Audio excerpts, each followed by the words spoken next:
Assalamualaikum warahmatullahi wabarakatuh. Selamat pagi, salam sejahtera untuk kita semua.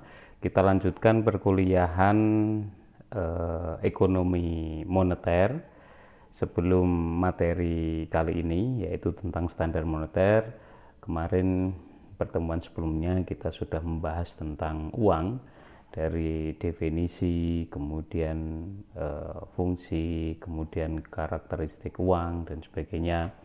Tentunya ini satu materi yang saling terangkai, jadi kita nanti memahami standar moneter juga tentunya tidak terlepas dari materi sebelumnya tentang uang. Ini saling terkait.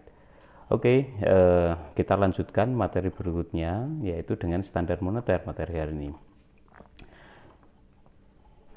Arti standar moneter bahwa sistem moneter yang didasarkan atas standar nilai uang. Jadi sistem moneter atau standar moneter itu adalah sistem moneter yang didasarkan atas standar nilai uang, termasuk peraturan tentang ciri atau sifat uang, kemudian pengaturan jumlah uang beredar, ekspor impor logam mulia, dan fasilitas bank dalam hubungannya dengan ekspansi demand deposit. Jadi sistem moneter yang dianut suatu negara itu memiliki standar tertentu.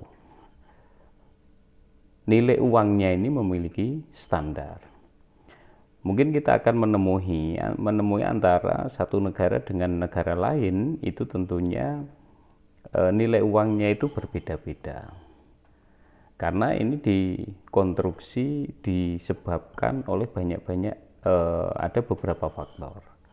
Dan tentunya karena perekonomian dinamis ini, kebijakan satu negara dengan yang lain tentunya juga berbeda. Sistem moneter yang didasarkan atas standar nilai uang. Jadi misalnya satu nilai uang ini bisa berubah nilainya, bisa naik, bisa turun. Itu karena bisa jadi pengaturan jumlah uang beredar di satu negara itu berubah.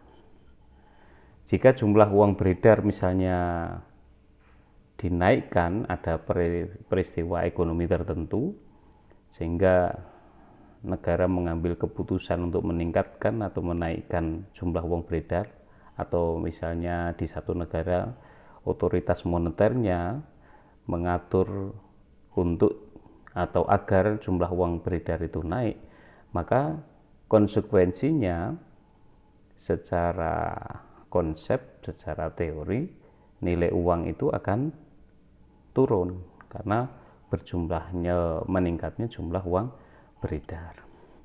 Kemudian adanya ekspor impor logam mulia itu juga akan meningkatkan atau mempengaruhi standar nilai uang yang ada di satu negara itu. Kemudian fasilitas bank dalam hubungannya dengan ekspansi demand deposit. Tentunya kemarin sudah kita bahas bahwa uang itu tidak hanya uang kartal yang berupa logam ataupun uang kertas seperti yang kita pegang dalam sehari-hari itu.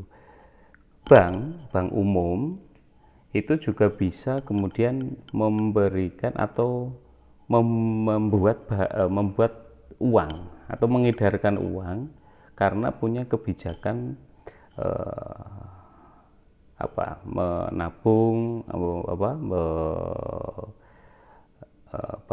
menghimpun dana masyarakat yang kemudian diedarkan itu uangnya. Jadi itu membentuk uang baru. Tentunya ketika demand deposit ini ada perubahan kebijakan, ini juga akan mempengaruhi nilai uang di satu negara itu.